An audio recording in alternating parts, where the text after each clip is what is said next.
Good evening, everyone. We are getting ready to do our Mid-States live show for tonight.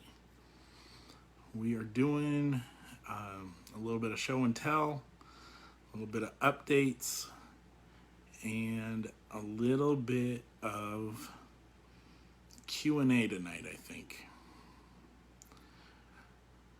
Joe, Carl, Ed, welcome.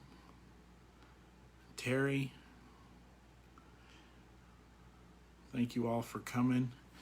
If you haven't noticed, there's been a lot of updates and a lot of new things being put on, so we're going to go over a little bit of that tonight, and we're going to talk about one particular series of cars tonight that I think y'all will enjoy, and I think we'll bring a little bit of history. I think this set we're going to talk about tonight is the set that really got me back into collecting again. Oh, poop. That's not good, Ed. I hope you're okay. Take it easy. Enjoy the video tonight, and thank you for the email you forwarded me. We're going to talk about that too. So I'm right here. Kyler, how are you? Uh-oh. Yeah, I knew that was going to happen.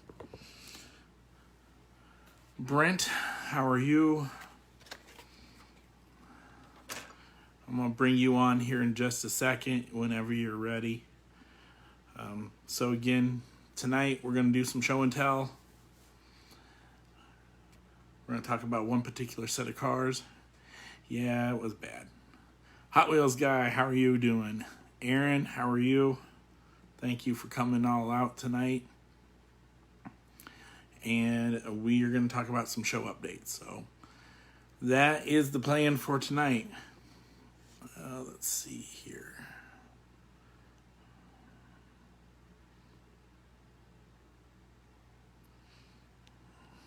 All right. Oh, Tony, how are you doing?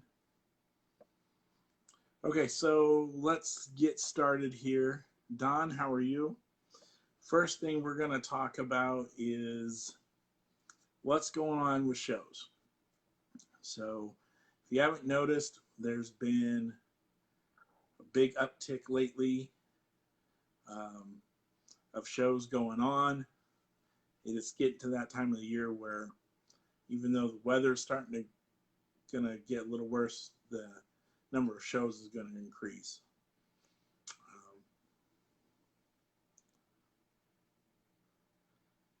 Yep, we miss everybody too. So for that, this is what we got going on. September is going to be a busy month. We've got shows coming up in Sioux City, which will be a combined show between the club and Aaron and his group for Trade Day. We are trying to get things worked out with the VFW and to get ourselves situated in Omaha, but current events have kind of limited us in where and what we can do. So just know that we are working on it. We have a place in Omaha pretty much picked out. We just got to work out the details with the owner. So that's good news. And I think we'll be able to be in that spot for a while, and it will allow us to grow down there. So that's good news. The VFW, it looks like it's booked through October, but they're starting to hear more about maybe letting us go in there. Mr. Greg Sully is in the house tonight. With that, that's pretty much everything that's going on with our club situation. But I want to thank Aaron and his guys for working with us and having a great time. We are super excited to be with them again to do another trade day / club event. We did it separately last month, but this month we're going to do it together, and I'm very excited about that. We have 19 tables already. Just remember, you got to bring your own. There's no entrance fee, no trader's fee, no table fee, because since we're asking you all to do your own tables, that's why we're not charging anything. Mr. Brian Klein is in the house. Then the next thing we've got is on the 19th, which is the day before trade day, and that's a Saturday.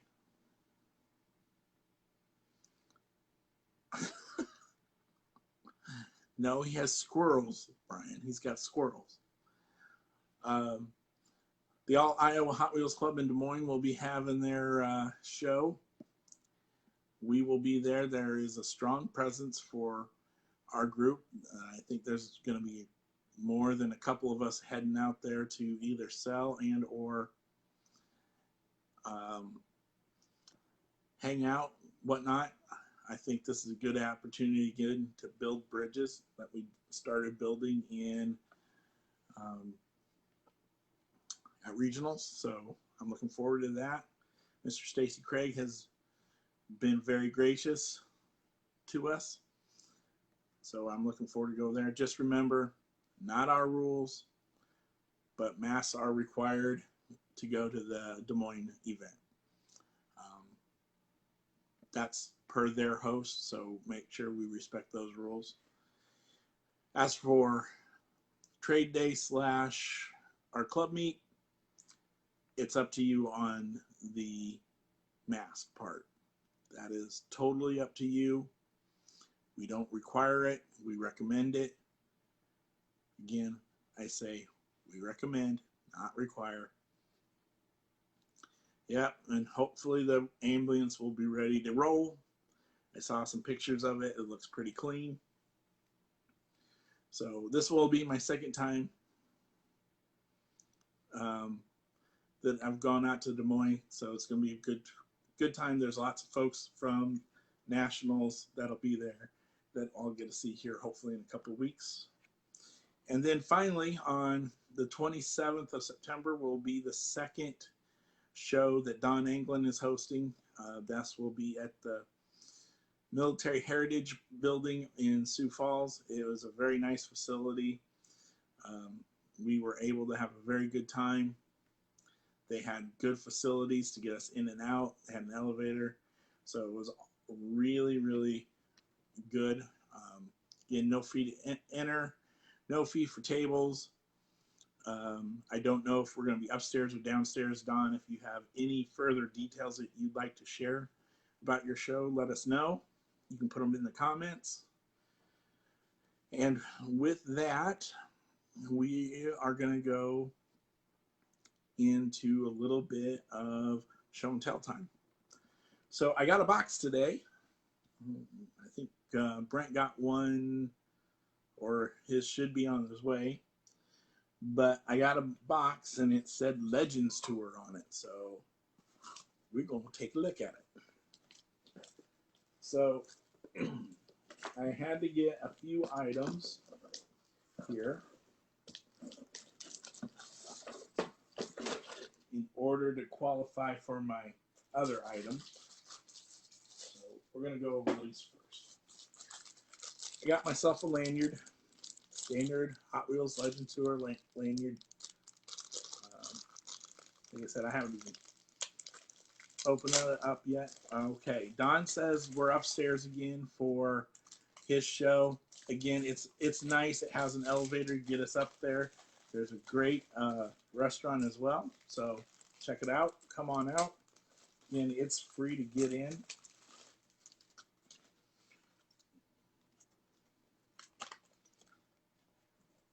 Legends Tour lanyard.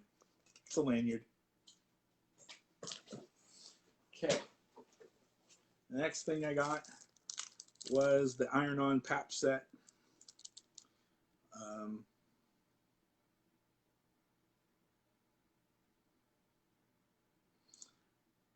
As well. So Don makes a really good point. He said that the restaurant business was up 47% to previous Sundays. So that's a good thing for the club, for that facility. It's a very nice facility. You can even shoot guns too. They have a gun range there as well, and they're letting us go for free, so I don't see why you wouldn't want to go.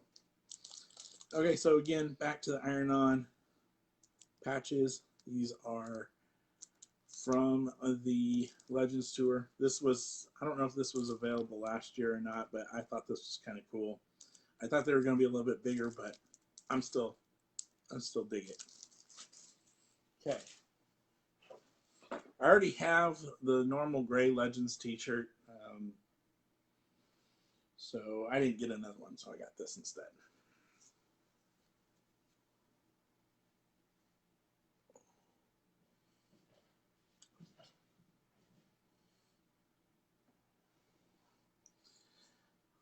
Super Mike is in the house. Miss Vicky, how are you?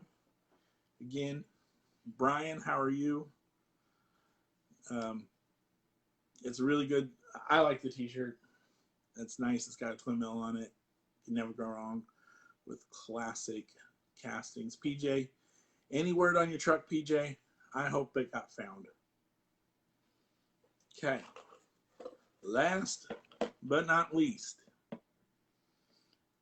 we've got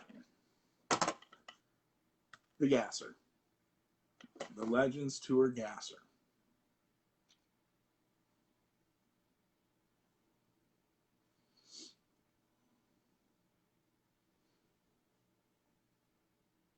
So there it is. Brand new, shiny. It is made out in the same deco as the Super, except in gold instead of blue. It's unnumbered, so we don't know how many were made. That glare is horrible. I think it looks pretty cool. Again, Iski deco. Very nice. These were $20 plus you had to buy $30 of other merchandise from the virtual tour. In fact, the next virtual tour is going on right about now. So, yep, and Greg needs one. So if you want to buy one, you can definitely know Greg needs one. Oh, I hear a challenge coming. I hear a challenge coming. Well, we'll just, tease it there for everybody. Okay, so next thing I want to talk about is we're going to feature a series of cars that was done in 2011 and 2012.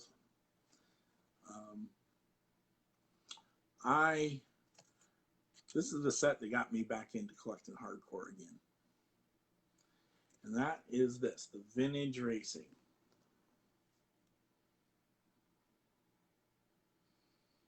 So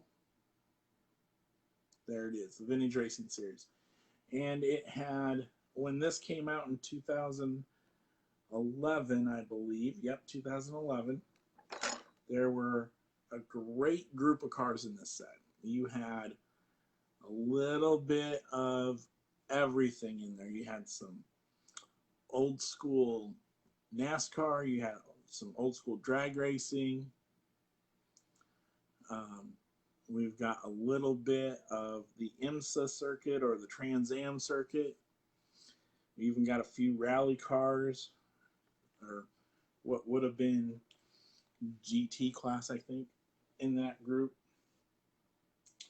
And like I said, that's a great group of cars. We're going to feature a couple of those cars tonight, ones that I like. And we're going to start it off with the first car. I think this was the first car that was released, and this was the Saxon Martin Plymouth Duster drag car. in red, white, and blue. How patriotic. And it is featured wheel riders with Firestone tires in the rear. Very cool car. I'm a Dodge guy, so Dodge, Plymouth, and Chrysler cars were really cool to me. So again, that's the Plymouth Industrial Thruster, and I think that was the first car released out of that set.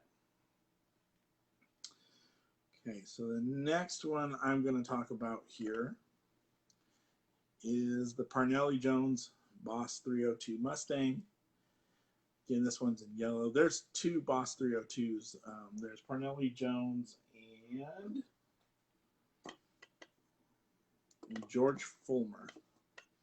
Slightly different yellows, different hubs. One's gray, one's white. But again, very cool. This goes back to the old Trans Am days, or what became IMSA. Tracy, how are you tonight? Yeah, I keep hearing rip it, rip it, rip it. Well, we'll see. We'll see. You got to stay tuned. It might get open. It might not. All right, so those are the Boss 302 Mustangs. And we'll put those back where they belong. And there were several cars featured from Richard Petty. This is just one of them. This is one of the GTXs. This is 71 or 72, I believe. Again, in standard issue Petty blue, because that's the way it's supposed to be. There was also a Superbird, a Roadrunner, and a Torino Talladega. That was the only year that they have the Torino Talladega. That's the only year he drove Ford, was that year.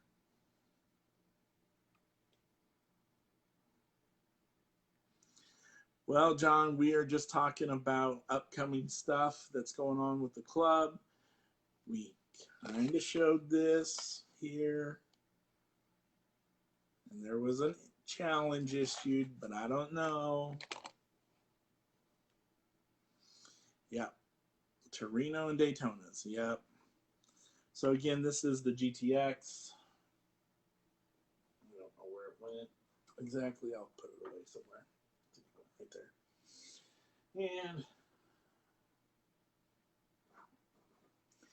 Brian, so there's the Torino.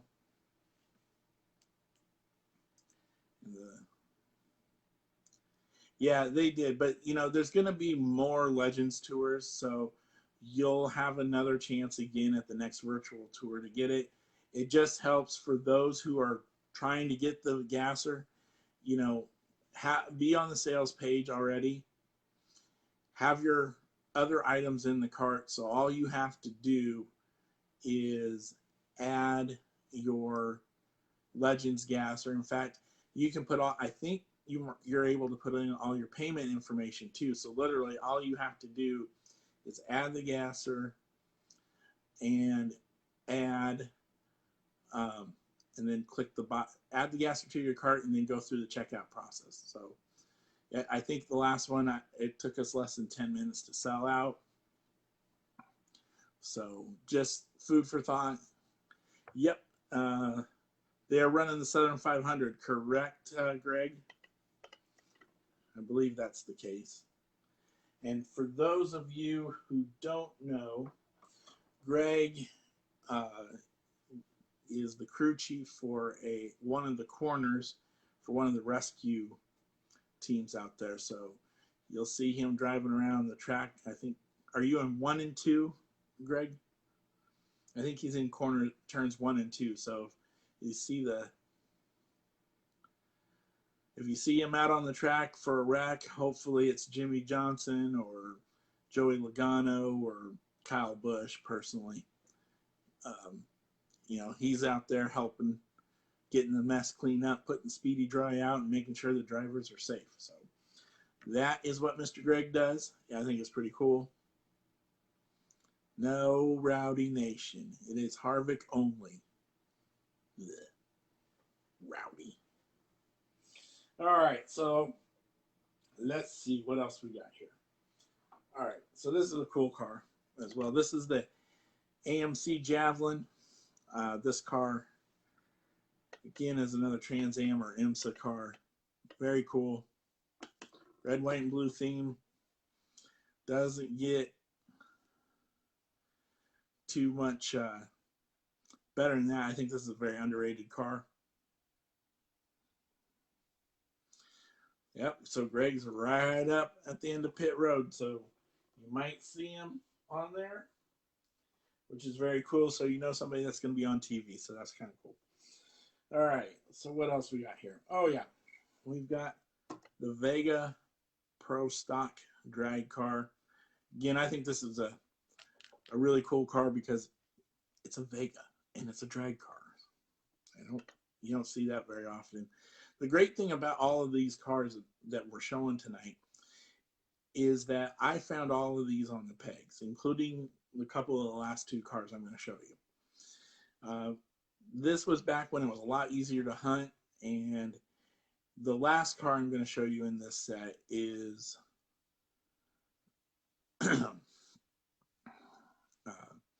to show you is going to explain why and how things can change so much and so quickly. Don't matter how long it took him, he's still better than Rowdy. Okay. This car right here, this car in particular, this is the Chevelle.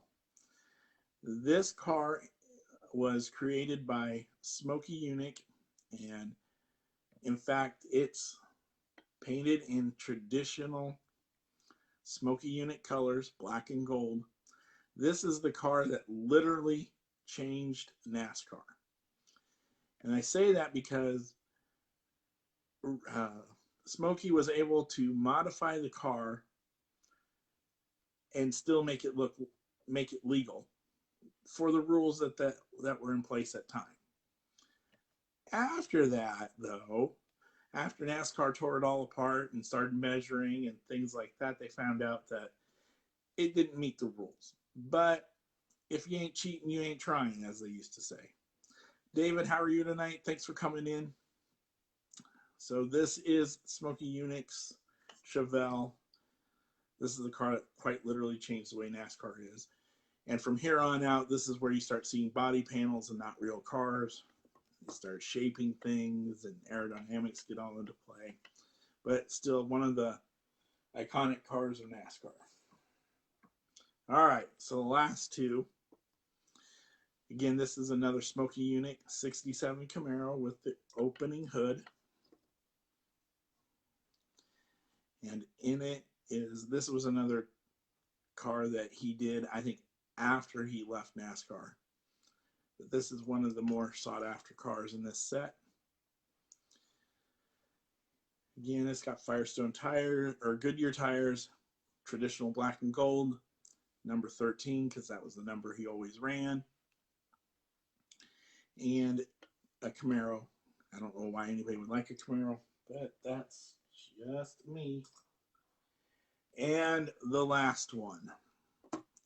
There it is, folks. The 71 Datsun BRE 510 sedan. This is the car from Vintage Racing. The story behind this car is that when this set came out, it was considered a peg warmer. In fact, by all accounts, it just sat on the pegs for a year or two. It never moved. Back then, when I was collecting and getting started again, I only bought one car. I bought my car, I opened it, put it away. That was that.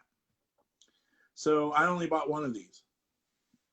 And now this is close to $1,000 or more carded.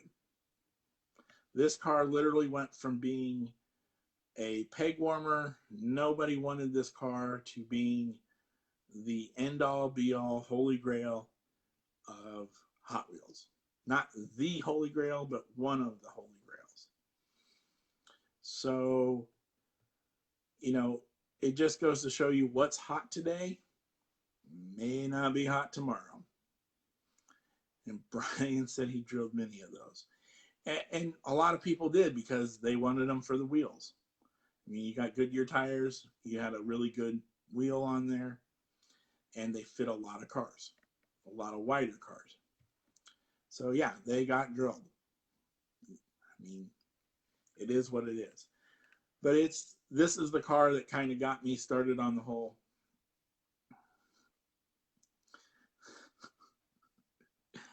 This is the car that got me started on my love affair for JDM. This car right here, and I am very happy that I have it. I don't have the RLCs, but maybe one day I'll have one. So that's your BRE. All right. We still got this. There's still somebody wanting me to do something with it. Okay. So that was about the BRE and the Vintage Racing Series. There was 2 years of it from 2011 to 2012.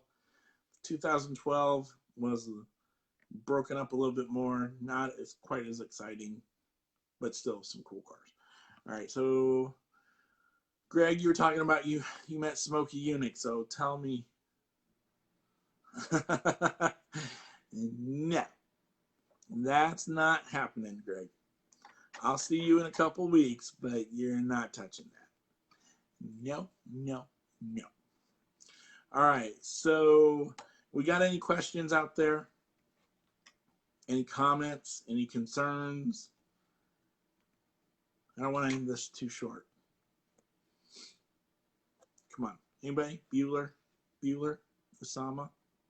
Or you just want me to open the gasser and then we'll call it good for tonight? Because that's what you all want. You want me to open the gasser. Or we can talk about LA. So I look forward to going to that. I think that's going to be a good time. We got our itineraries earlier this week, and I'm looking forward to that. Not looking forward to having to wear a mask everywhere in public, but if it means getting to go out and hang out with my Hot Wheel friends, 2 of which are in the room tonight, I'll get to do that. Although Brian won't be there. I'll get to see Greg and meet Miss Melanie for the first time, so I'm looking forward to that. Looking forward to seeing Roy and a few other of the C4 folks. Yeah, what was he like, Greg? In fact,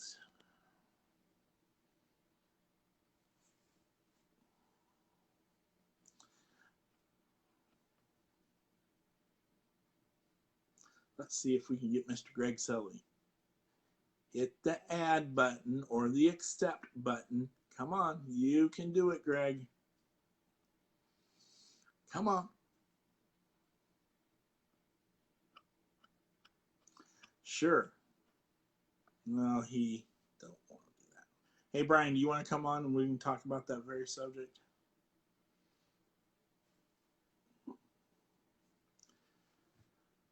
Yeah, it's going to be fun, Hot Wheels guy. We are going to have a good time. Yo. Brian, what's up? So, what's up? How's it going out there? Good. So the question that you brought up. Out there in Harvick country. What's that? Out there in Harvick country. Woo! Yeah!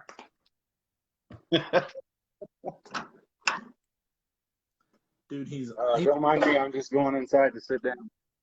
All right, so you brought up a really good question about why do some cars go up and why others don't. And that BRE is a perfect example. Yeah, I just didn't know if you had any any thoughts? I mean, everyone has their different thoughts and opinions on why stuff goes up and down, and guys like you, myself, and Greg that have been in the hobby for a long time might have some insight based on, we've been collecting for, years, decades even, to where we've seen markets go. So I just didn't know if maybe some newer collectors might want some insights on. Yeah, I think that's a great question. I mean, on the 510 itself, I think a lot of the Japanese car culture influenced a lot of it. I think the Fast and Furious Yeah. movies influenced a lot of it too. Oh, definitely. But why that car? Because that car hasn't been featured in any movies or any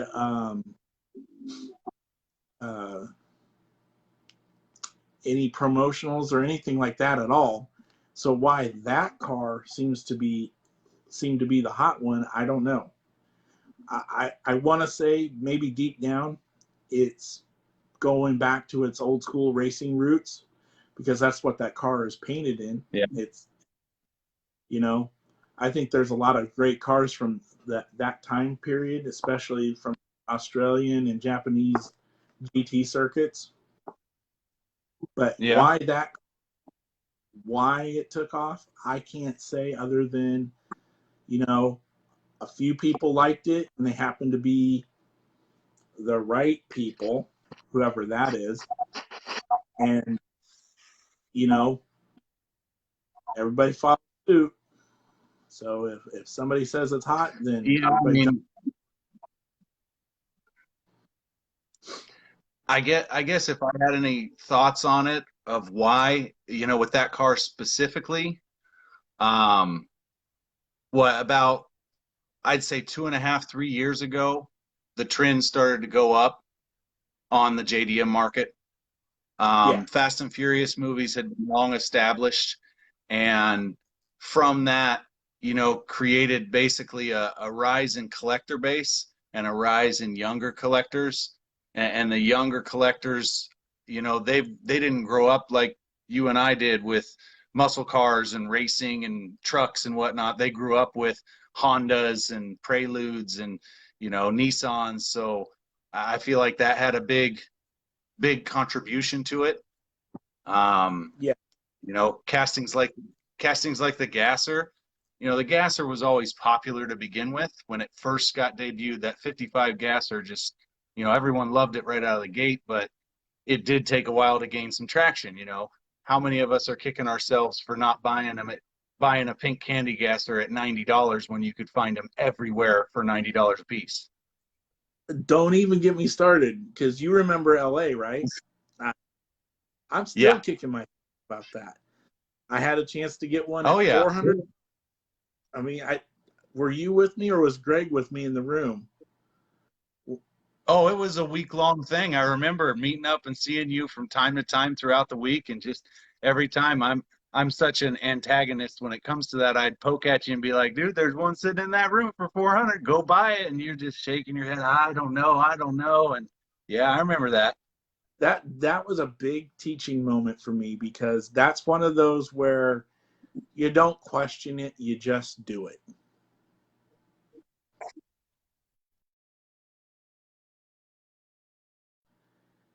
Had it gone back down, I still would have been okay with that.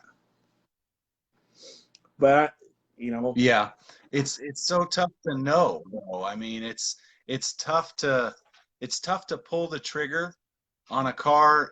At the time, I wouldn't discredit you for making the right judgment call, because at the time, it had just jumped up to, 300, $400, and we were just still, even at that time, going, "Oh my gosh, $400 for that pink candy gasser?" We were buying them at $90, so you yep. can't really know. Well, I mean, it peaked out at 600 and it was starting to come back down, and everybody was like, "Oh, I can't justify spending $600 for one car. It's not really a $600 car." There was all of that going on, and then not even a month later, the MEA shows up. And once that happened, it just changed the game. And for me personally, I hadn't cracked the $100 car mark yet. But so that was kind of hard to justify spending $100 or more for a single car, but that has long since gone away. So yeah, if I had the opportunity again to go back to 2018, yeah, I'd bought it. Oh yeah, and I see Caven talking about the MEA gasser. You know, he's local to me. We meet up once or twice a week and talk, and he's going after an MEA gasser. He's decided, okay, I'm going to sell some of my stuff and pull the trigger on that MEA. And boy, that's tough, because him and I were joking the other night saying, boy, I wish we would have bought them all up at $700 a piece when they first, hit on eBay. You could buy them at $700 a piece, and now look at the thing, it's up $500. That's just crazy money.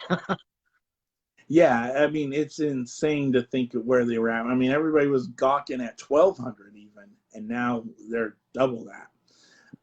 Right now, Pedro, I think they're somewhere between the 12 and 15 range again for the Candy Striper. Does that seem about? I haven't tracked one in a while, but I think that's somewhere right. That's a pretty fair guesstimate. If you really get lucky, really watch and get patient. I was watching a live sale, I think last weekend. Caven was over, and I was watching it on his phone because he was tuned in, and a guy had one that he had the card signed on it by Brendan, and he was asking 1,100, I think, and no one was bidding on it. So there's one that could have got bought right, in my opinion, as far as what they're going for now. $1,100 for one. That was in the Mafia, wasn't it? I believe so, yeah. Yeah, I remember seeing that. I was like, Brent was telling me about that too, and I was like, nobody's jumping on it, and I couldn't believe it. Oh, we're about to get a Murphy sighting. But yeah, I mean, why one car goes up, one doesn't, one goes down. Total. Yeah. And then there's some cars that just keep going up and up and up and up. And I don't think there's a stop to it. I mean, the number 271 comes to mind, the drag car. Yep. There's like only 10 of them.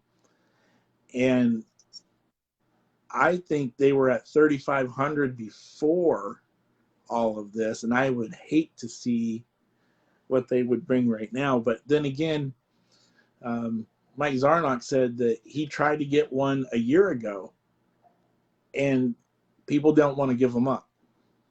There's only 10 of them. Right. I mean, and that's a good point to bring up and talk about. In my opinion, that's something where you look at the year of the release, you look at what the car is and what has been documented on it from guys like Zarnock, who are historians in the collecting world, and it stood the test of time. I can give the other example of the Treasure Hunt Camaro, the 67 Camaro from the 95 set. Those cars are firmly rooted, I would say, in their value. They're not going to fluctuate a whole lot. It's just with the new stuff, if there's any advice that I can give, with the new stuff, it hasn't stood the test of time yet. And more or less, when you're looking at buying or selling or adding to your collection, kind of look at the market as a whole right now. And for the past year or better, I would consider the market to be a seller's market. Right now, everything just keeps going up, and there's stuff that's bringing money that I'm like, holy cow, why is that bringing so much? It's a seller's market where if you got something to sell, you're going to get good money out of it. And you kind of want to watch that trend on the whole market, wait for it to become a buyer's market where there's not as much demand, the prices start to trickle down. That's whenever you should try and go after that piece that you've thought, oh my gosh, I got to spend a lot of money on that. Just give it some time and have some patience. Patience is huge in this collecting world. Yep. And then, every once in a while, you just run across some things where you network with folks. And once you get in that good group and you can network with a certain handful of people, things come to you, and they come to you a lot cheaper than you would think. I know I've got a piece coming to me that's sitting down in South Carolina. It's a blue and silver gasser from Yeah. that set. I didn't think I would ever get that one or the black one, but I helped somebody out here, and they came across one in a collection they bought, and it's making its way up here eventually. I might get it in LA because we all know how well he ships. Love As you, long as Greg. you're not in a hurry, the ship's fine. Yep. Waiting. Shit, it took me a month to send you your stuff. Did you get it, by the way, yet? I thought it was going to show up today, but it hasn't hit the door. Okay. Hopefully it's in there. So I'm yeah, pretty easy to get along with, as long as I'm pretty patient. As long as I know that it's secured, that's all I have to know is that, okay, it's mine. It'll show up when it shows up. yeah. See, we don't even have to mention names, and people are already saying who it is. But no, Uh, I think the whole value thing and I think you hit it on the head. It's the car, it's the time that it was released, and what does it mean? Ken yep. has his RLC BRE 510. There's like 46 or 50 of those made, and his is signed. So, I mean, that would be something I would love to add, but I couldn't open it, and what's the fun in that? Right. Yeah, So, it's at the end of the day, it goes back to collect what you enjoy, because then you're never going to be disappointed in what you paid for something, and you're never going to be disappointed that it's not worth a whole lot of money because you enjoy having it. that's a true Hollywood story right there. I mean, Hmm. I'm looking forward to LA though. I'm kind of curious to see how this is all going to work out. I'm really curious to see how, um, once people get into the group, some of the admins and some of the club leaders have their little powwow amongst themselves to kind of discuss how their clubs are running and things like that. I would be interested to learn or hear about how they're dealing with the whole COVID situation, because different places of the country have different things. I mean, what are your thoughts? Oh, I'm on the side of the fence that most people don't like to talk to me about that. I'm, you know, I feel very blessed that I live in the middle of a cornfield. We'll put it that way. Things have not changed. Things have not changed a whole lot in my area. Now, there was some shell shock here, and there's still a lot of talk about it. But I'm on the side of the fence, and I don't get me wrong. I don't tell anyone what to do. If you want to wear a mask, wear a mask. If you want to stay inside, stay inside. Do whatever it is that makes you feel safe, happy, healthy, whatever you call it. But I'm on the side that don't tell me to change my lifestyle habits to accommodate you. And Right. sadly, I'll be missing my Iowa Club show that's coming up because they're requiring masks. But that's me. I don't want to wear the mask. I don't feel that it's appropriate. But on the subject of convention, I still don't see how it's going to all go down so smoothly as it appears that it's going to, given where it's at in the country. Um, that area of the country is at the far end of as much restriction as they can possibly put down. They will. So I'm just a fly on the wall, watching, waiting, seeing what's going to unfold. Especially it's getting real close to November. And we all know how things change when you get into that side of the aisle, so to speak. So I'm really not sure. I'm just watching and waiting. Yeah, I'm kind of curious to see, my gut tells me like the first Tuesday, Wednesday, everything's going to be super strict. Everybody's going to follow the rules. Everybody's going to do what they're supposed to do. But I have a feeling come Thursday night, Friday night, even into Saturday, uh, there's some things that are not going to, I think the mask thing's going to get a little bit loose. It's going to be hard to police too, because everybody going from room to room to room to room. Yeah. It's hard to control. It really is. I think for the My most part, my worry would be for the hotel.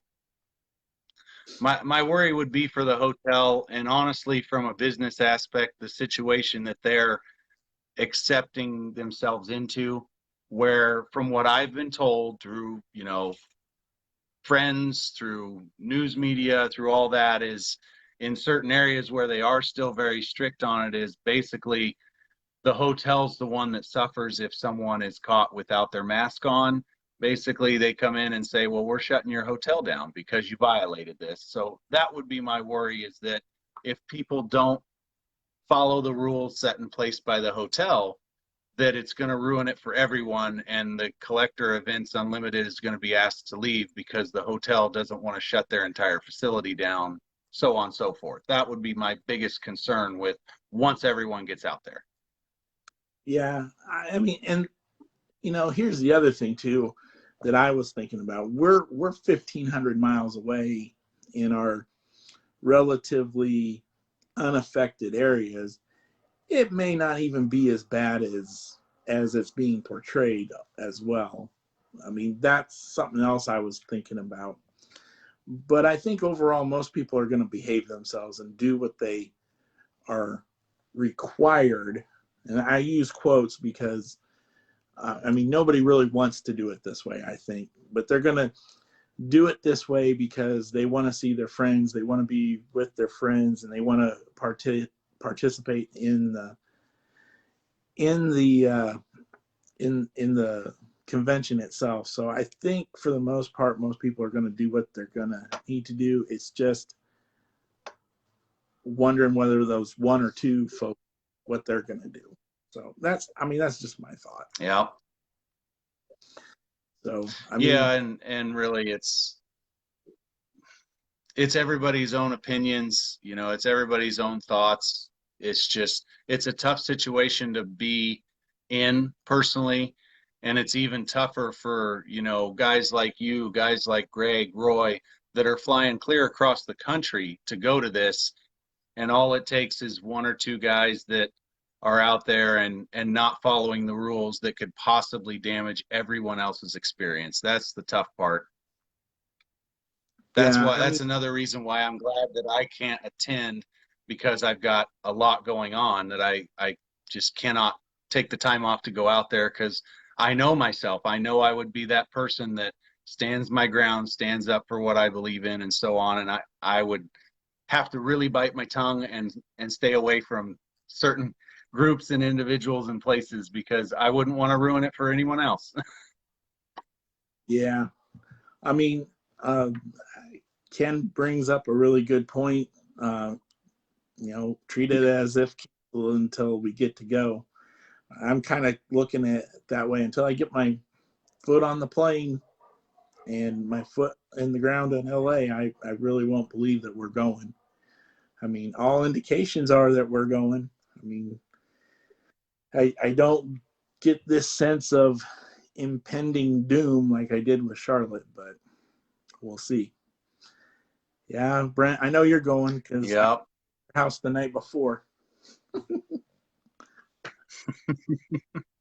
Well, hopefully one of my good friends, you, Greg, Mike, somebody could bring me back one or two cars. Yeah, that's been what's really been surprising, is the number of requests that we're getting to bring stuff back. So hopefully the prices won't be. Oh, it's tough. I mean, I just hope we get a chance to get a dinner car, because if they sell out on Tuesday, you know, when everybody shows up, because there's going to be people that are going to try to get as many of those dinner cars as possible. So it'll be interesting to see how all of that. Have we seen what the dinner car is going to be?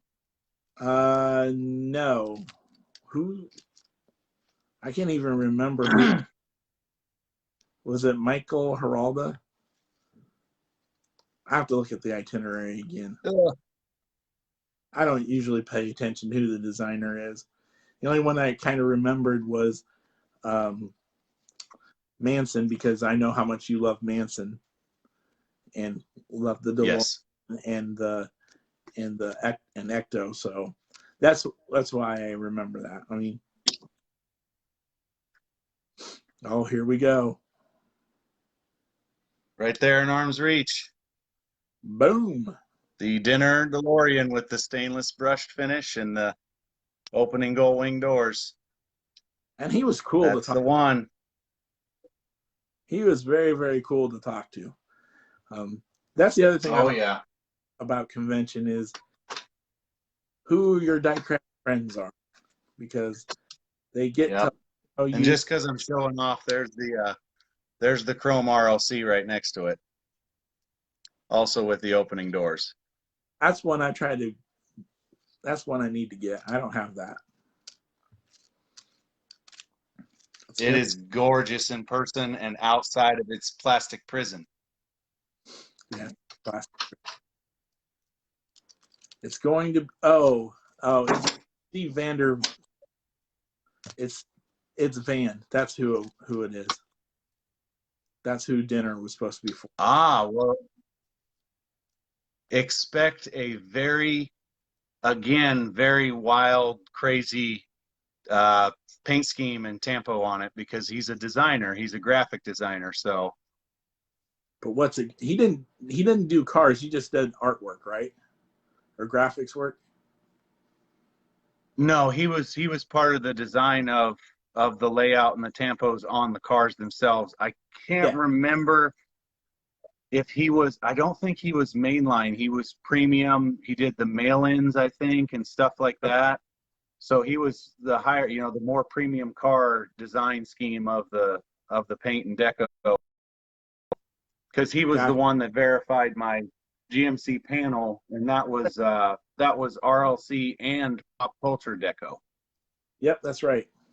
And Ken says just graphics. So there we go. We got our answer. Murphy, stop licking. Beat her anxieties up. All right. So yeah, I mean, I'm interested to see what that car is going to be. But you're right. It'll probably be something pretty crazy. Yeah, I don't know if it can get much more crazy than that panel from Charlotte. That was pretty wicked. I feel like they set the bar higher and higher each time, and they keep outdoing themselves. Yeah, that one's going to be hard to top. It doesn't roll. I mean, we tried 2 of them. It went. Yeah, it did. I think I've seen. It's okay. It looks good standing still. Ken's got a finale wagon to trade from Charlotte. Tempting. That's very tempting, actually. Let's see what else we got going. What's going on with you? I mean, how's the farm coming on? Well, it's been a very busy paperwork side of things for the last week. We have settled on a floor plan, and I got the first building site leveled and ready to start building on. And then we sat down and said, we want to do this instead. So then we completely redesigned and redid the floor plan. And now the building, for the home is going to be 40 foot wide by 96 feet long. So it's going to be a big one. I'm so gracious to have the woman I have in my life, because I was totally fine with building her a house, and I would not have a garage, not have a shop. I'd wait until afterwards to put my shop up.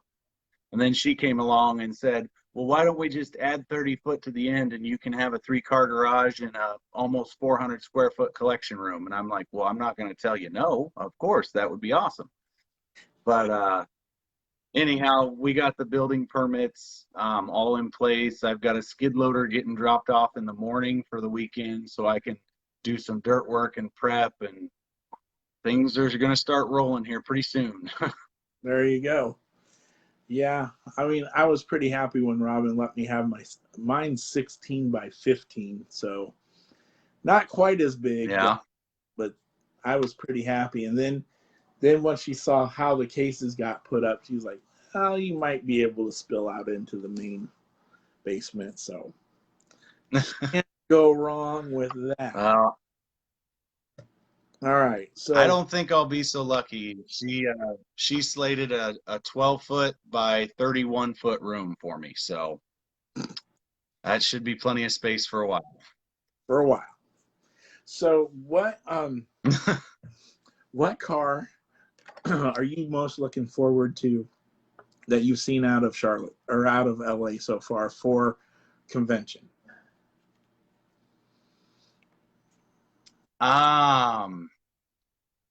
Well, to be honest, I've seen 3 cars, which is one more than most. Yeah. But I don't know how it works as far as on your guys's, on this video and public page, if we should speak of that or not. But Well, we can I'm not so excited about. Go ahead. Go ahead. I was gonna say we can talk about the ones that have been released out on their website, because those are common public knowledge. So the charity car, and they've done the gasser, and I think one other car I think it's been released. I can't remember what it is though. The charity car's a 57, right? Yep. Okay, then I've seen 4 cars. I don't know what the 4th car is going to be, where it's going to be inserted at. I'm not as excited for it as I am. Truthfully, it's a toss-up. That gasser, the Willys gasser is cool. We don't have a lot of them yet, and it's a really cool theme and design. It's going to fit well with the others released so far. But man, I'm a sucker for anything that's on the ground, and that Nissan is on the ground, and it's got the new style wheels. It's honoring Dave Robles, so Yeah. it's a toss-up. But I'd have to say that Nissan is one that I'm really excited for. Yeah, I like that too. I like it when they reach out and either use a car or a paint scheme, touches on something that brings other collectors again together. So I like it when they do things like that. So the Dave Robles thing was really cool. I mean, I like how they did with Joe Alvarado. It would be really nice to have something with Hardy on it. Something like that, or a couple other guys that have departed us. So I mean, I like it when things like that. I just wish they'd make a Dodge Dakota, then I'd be really happy. Oh, trust me, I've been waiting and crossing my fingers for some stuff that I know that isn't hugely popular for a while. I have begged and pleaded with those in higher up positions that I have befriended for a 70 Chevy Blazer. I would love. That's one of my all-time favorite castings, and now I'm going to start the begging and pleading for the GMC Cyclone. I want to see that made into a convention piece, so I'll just keep waiting patiently for those.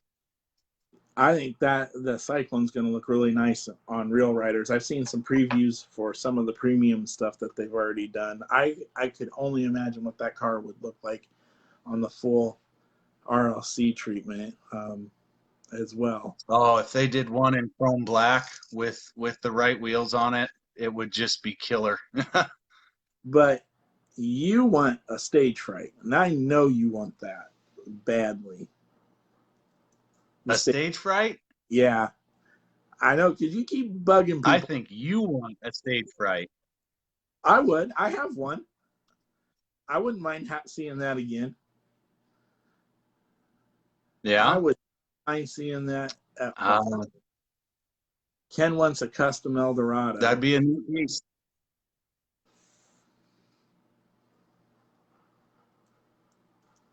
Who cares what Ken A wants? Chevy K1500.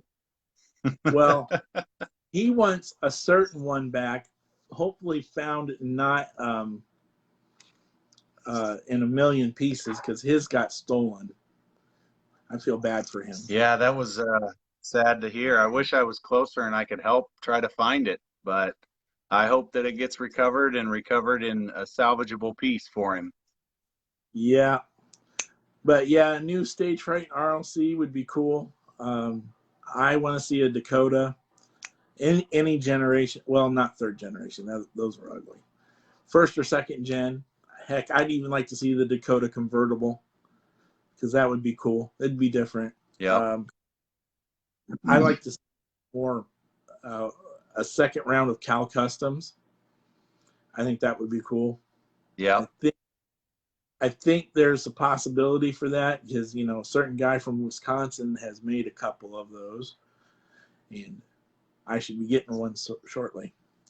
You know, as far as convention goes, is there anything else that you, I mean, what is it for you about convention that you like the most? Oh, I don't like that light on. That is super bright. Sorry. The thing that I like the most about convention is the camaraderie, the seeing my friends, you know, that I typically only see once a year. Just honestly, from being a Hot Wheels junkie to the core, I could walk room to room every day, all day. I could walk into the same room 10 different times and see something different every time, just because I enjoy shopping. I enjoy just walking around and really the hunt of a good deal. You know, I just cannot, I get so excited whenever I find something that's just a killer deal, a great price, you know, a good story. You know, that's what I like more than anything is, you know, going down and shooting the breeze with friends out in front of the hotel, and then going back in and walking another floor, and then coming down and repeating all day long. I just enjoy that. I like, not, I mean, I love that part too, and I could do that all day, but it's the things that happen outside the hotel that are the coolest. I mean, going down Hollywood Boulevard and taking pictures of the Walk of Fame with a star on it, with another star on it, and meeting celebrities and Hall of Famers, and then just kind of hanging out with them and having lunch in Hollywood at McDonald's, and we're just having a good old time, you know. I really miss, that's what I miss. And I think we've got that started here too. I mean, there's some really good people here, and I love them all. So that's what I miss about convention. It's the people. Oh, yeah. I ain't gonna lie. I mean, the cars, they're great. I'll bring a bunch home. I'll spend a ton of money. But it's seeing the little people. I mean, I was at Chicago this past year, and I finally went to a Sizzlers race. And that was the coolest thing I had ever seen before. If those who don't know what Sizzlers are, they're basically Hot Wheels version of RC cars, to put it in layman's terms. And yeah, we love you too, Mike. We'll see you in about a month. But this one guy who was setting up the races and doing everything for him, he had them timed out, and then they did a mathematical equation to figure out what their equivalent speeds were if they were life-size cars, and he said they were doing about 203, 204 miles an hour. That's Wow. insane. Yeah, a little, you know, big 12 battery charger, juicer up, and away we go, and it's doing about 200 miles an hour to the eye. You know, that's how the eye perceives it. And then watching the downhill races, and basically, if you don't have a noodle head, you don't have a chance to win. The ugliest car ever, but it's heavy. So, you know, those things are kind of cool to watch and see. But again, it comes down to people, just really what it's all about. And So a question for you. What's your thoughts on next year's Nationals? Hot On the Lana. location? Hot Lana. Let me see about that. Hey, you're coming back watching us again.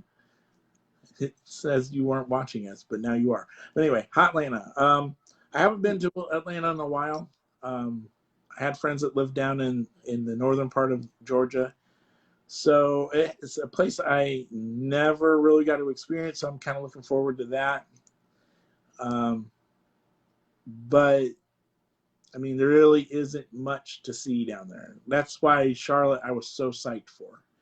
There was the NASCAR museum, plus all the individual race teams were down there, and they were getting ready to be in the best part of the race season because they're getting ready to do the spring Darlington race and all of that. I was looking forward to that. Tell me about it. I had tickets to Bristol the Sunday after the show, so I missed my Bristol race and everything that went along with it. Yeah, Bristol is cool too. That's something else I'd like to bucket list. I've been to a 500.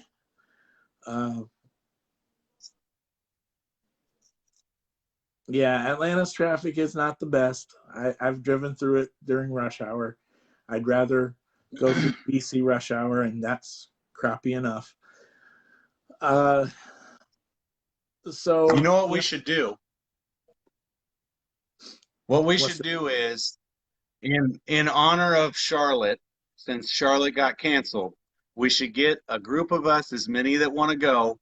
We should pick a day during Nationals next year in Atlanta. We should all hop in the car, drive up, go to the Cup garages, go see the sights up there, and come back. Just make a day trip of it. They give group rates on the tours if you have so many people. Just a thought.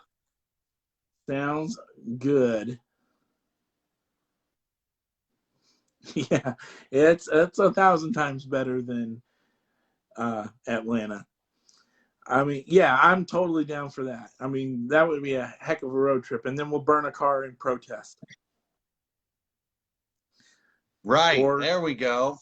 Or blow it up. Aaron Plum took a butane torch and melted down a Mazda RX-7 regular that we said was a super. It's nothing.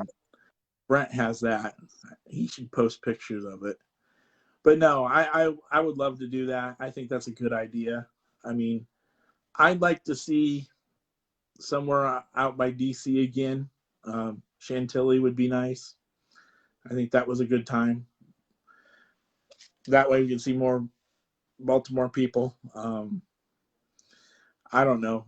I still think St. Louis, Kansas City, the Ha is still possibilities, but it's going to take a lot of work yet.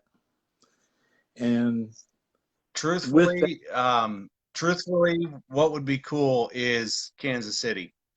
Yeah. Not just for the area, which there's a lot to do in the area, but man, you are a stone's throw from Lake of the Ozarks, Springfield, Branson area, and there is a ton to do there. Yes, sir, there is. I think, and there's a good club there, a very good big club as well. That's where, if we were to do it, if that was the push, that would be where we would do it, is in Kansas City. Right. Besides, it's got good barbecue and mafia. What can go wrong? Right, right. So just my thoughts on everything on that. I don't know. I don't think going to Atlanta is about going to the city. I'm gonna be hanging out with friends. I mean, I don't think there's really Yeah. much to see. I mean, unless you want to go see where Richard Jewell saved a bunch of people from getting blown up. I don't know. I mean, who drinks Coke? Coke is bad. I think I'll be doing a lot of room to rooming in Atlanta and hanging out with friends at the hotel. Maybe find a couple of good places to eat to visit while we're there. But I'm on the fence with you. I when they announced that, I just immediately thought, man, there's nothing that I can think of that's good to see or do in Atlanta. Well, I mean, the baseball is just getting started too, and unless the Cubs are in town, well, yeah, there's a point with that too, Ken. But those cost divorces, so we don't want to talk about that. We'll just private that message right there. No, Well, I mean, we could take a bunch of dollar cards there, Ken, and hand them out. Yeah, we could.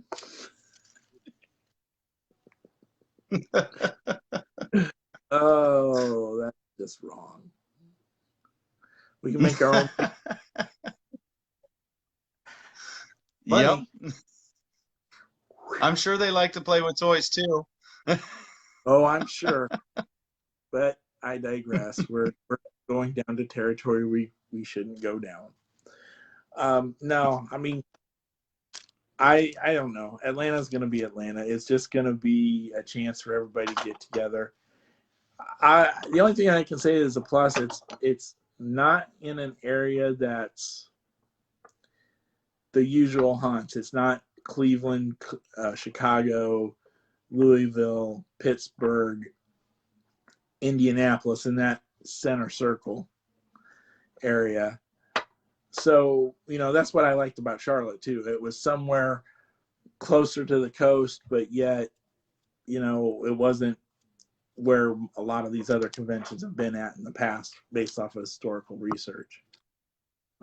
So that's kind of what my thoughts were on it, but it's Atlanta at the end of the day. So I'd love it if they'd go to Jacksonville. Jacksonville would be cool, or Orlando. I mean, Orlando would be cool too. I think there's a big possibility. Maybe Miami. I think it comes down to money at that point.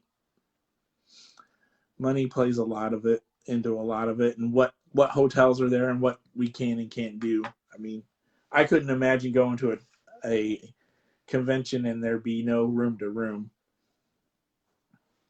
And that would just kill it. But I mean, it is what it is.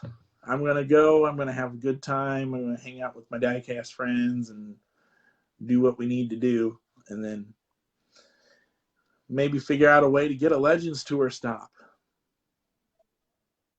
That's what we really need. Definitely. So how do you think we can make that happen? How do we think? What can we to make that happen?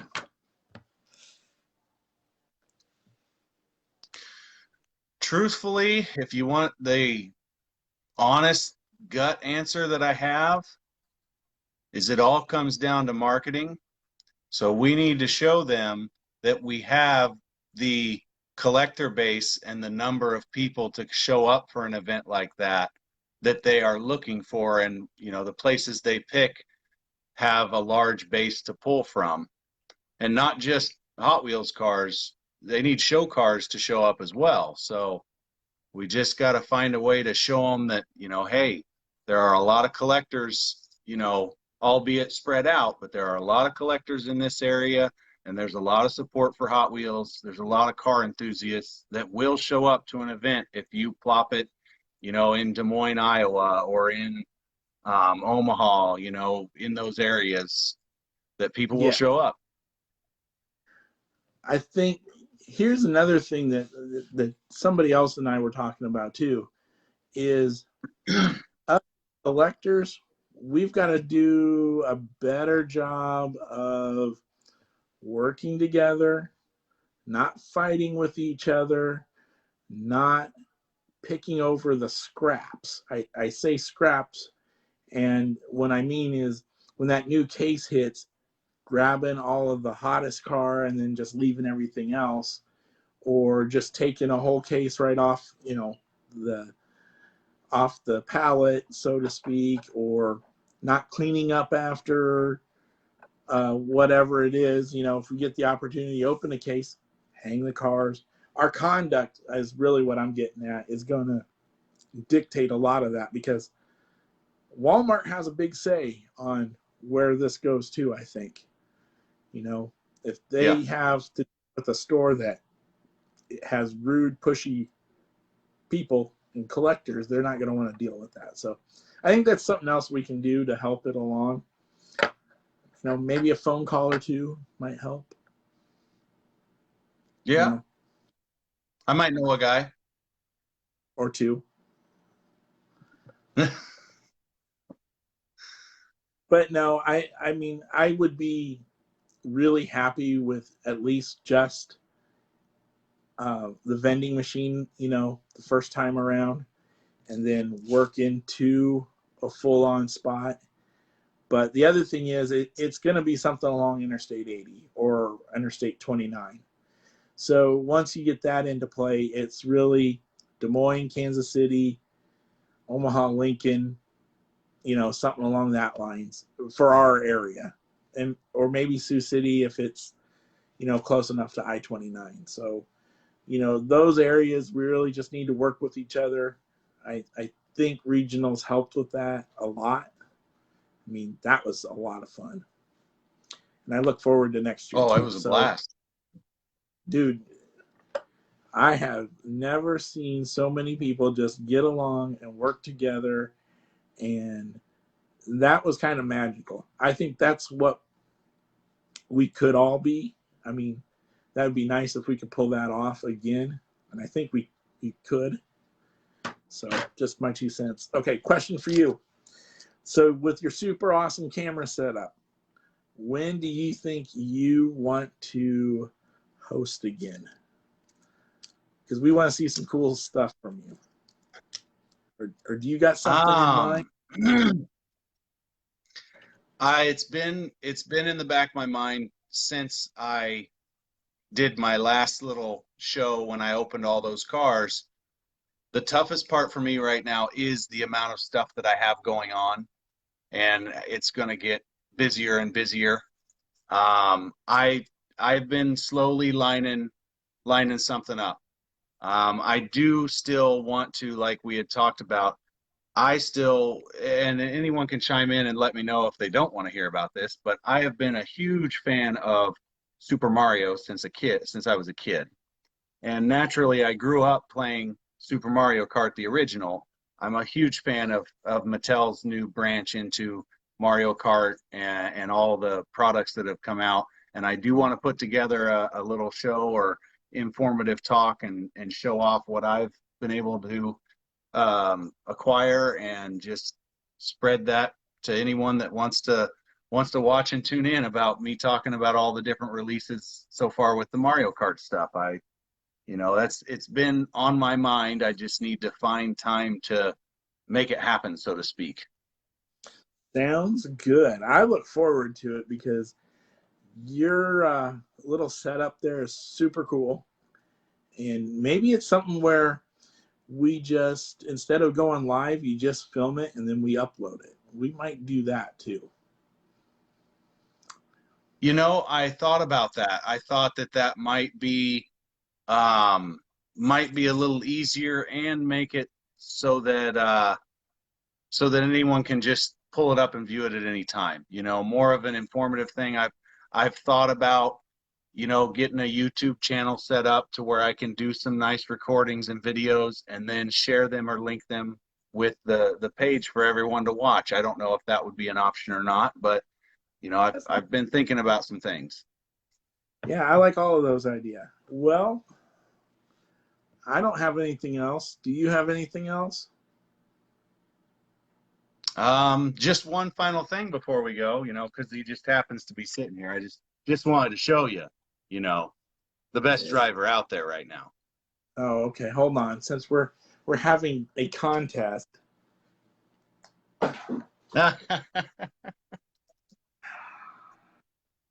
Here's where he tries to, you know, tell me that, you know, there's someone better like Kevin Harvick, which is a good driver, but I'm sorry.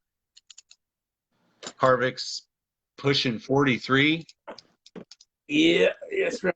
He's 43 years old now, but he's still better than everybody. You know.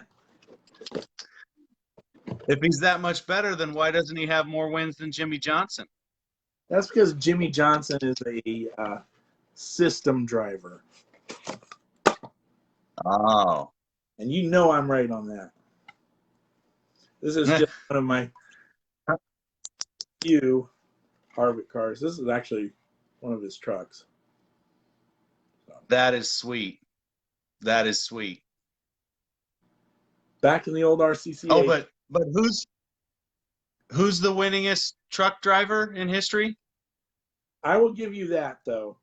I mean, he pretty much. Oh, and who's the winningest Xfinity driver in history? That don't count. That's just practice.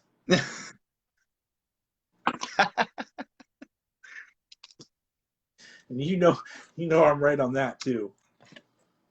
Damn it. I'll fix it later. Okay, so you got the field for a second because I have to grab something real quick. You brought a truck out. Give me a second. Oh no, we're having a more show and tell, everybody. By the way, those who didn't notice or weren't hearing earlier, I still have this. It may get open yet. You just gotta stick around and watch.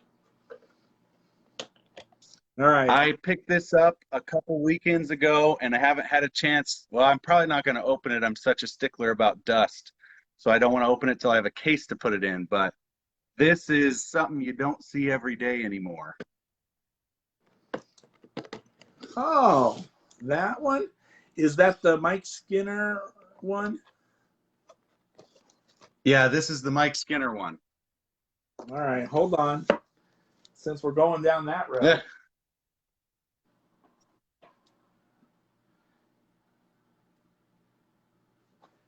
Where are you at? He's probably got the same truck. I do.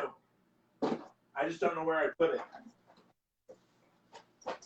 Oh, I went to an auction with Caven, and the guy was a huge Dale Earnhardt and Earnhardt Jr. fan. Had tons of die-cast, and I picked up quite a few. Yep, there you go. You just don't see them very often anymore. Actually, this is my favorite era of trucks.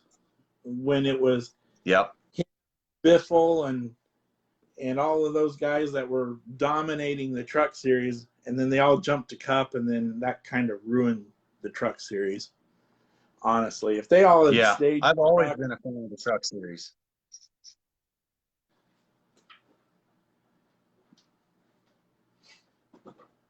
But you know, since we're having show and tell, that's all I've got. No, I mean, well, I got a whole box full of Dale Earnhardt cars. Wake it up when the segment's over. Yeah. I miss Earnhardt. That's who I miss. I can't wait to get all my Earnhardt cars out. Those are going to be so cool.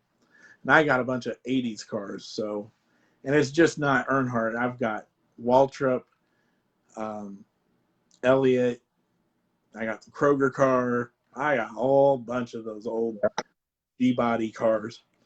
All right, so we're going to let Ken wake up. You going to open this gasser? I don't know. Anybody want me to open this? It's just a dollar car, right? Exactly. Oh, our viewership went up from 10 to 12. Nah. I don't know. I might save it for do it. Oh, what the hell. I gotta find a spot. I mean, in my opinion, it's die-cast cruelty to leave it in its prison. I mean, it can't breathe. It can't be, seen in its true glory. It's cruelty.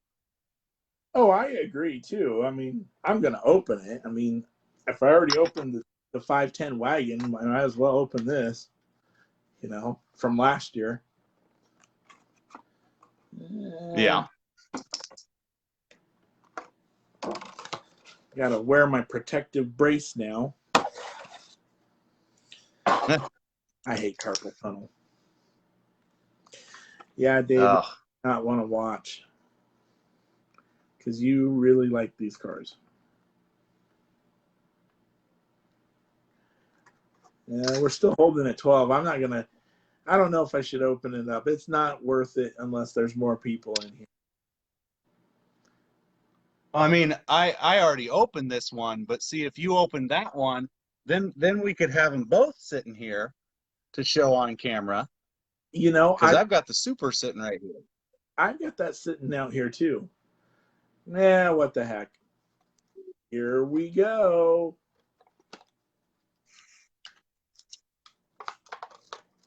Oh yeah.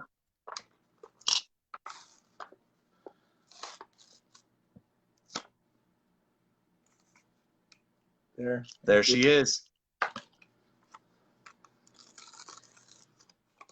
I will say this, the packaging, I would definitely want to get this out because the way the packaging is molded on this, it's just asking for a rub. And it's got another piece of plastic behind it. I did not know that. So, yeah. I mean, I like these things. They're great because they prevent the car from rolling and getting damaged, but you're just asking for rub at that point. Yep. There she is. This thing is absolutely gorgeous. It'd be nice. Now box it up and send it to me. Your package already left.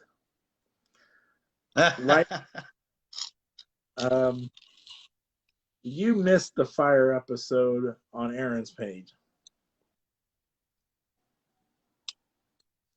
So I have slowly converted people, though, into opening cars.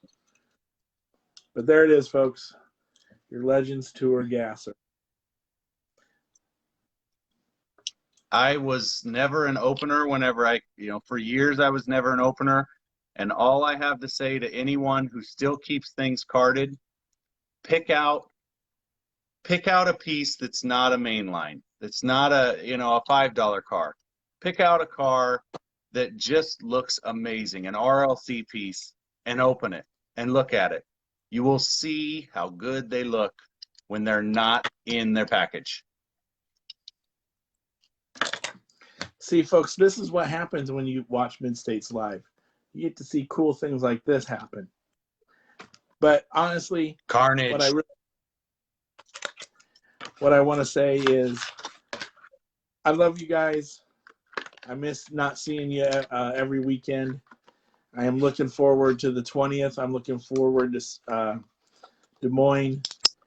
Not looking forward to Mass. I don't have an extra one yet, Ken. I need an extra one to do that. But I'll see you all again in the future. Brian, thanks again for popping on and taking time out of your night to hang out with us. And we will see you all. Yeah, appreciate it. Next week, we'll have a new subject. I don't know what it is yet. September 20th cannot get here fast enough. Good night. Nothing but peace, love, and happiness to everybody. Stay safe out there and go collect some Hot Wheels. All right, bye.